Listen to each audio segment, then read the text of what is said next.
నటుడిగా పవన్ కళ్యాణ్ అందరం అభిమానిస్తాం కానీ రాజకీయంగా వ్యతిరేకిస్తామని పీసీసీ అధ్యక్షుడు మహేష్ కుమార్ గౌడ్ తెలిపారు.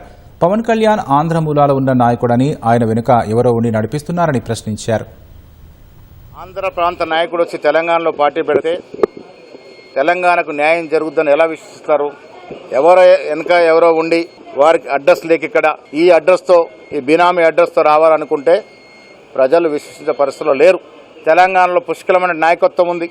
ఇలా యువ నాయకుడు రేవంత్ రెడ్డి నేతృత్వంలో కాంగ్రెస్ పార్టీ ఒకవైపు అభివృద్ధి, ఒకవైపు సంక్షేమం. ఇలా ఇతర రాష్ట్రాలు, బీజేపీ పాలిత రాష్ట్రాలు కూడా తెలంగాణ వైపు చూస్తూ ఉన్నాయి. ఇంత గొప్ప సంక్షేమం ఇక్కడ జరుగుతూ ఉంది. వేరే రాష్ట్రాలు తెలంగాణ వైపు చూస్తూ ఉన్నాయి. సో ఇక్కడ సమర్థవంతమైన కాంగ్రెస్ నాయకత్వం ఉంది. ఎవరిన్ని పార్టీలు పెట్టినా ప్రజలు ఎవరిని విశ్వసించరు. కాంగ్రెస్ పార్టీ ఇస్తున్న సంక్షేమం, కాంగ్రెస్ పార్టీ ఇస్తున్న అభివృద్ధి.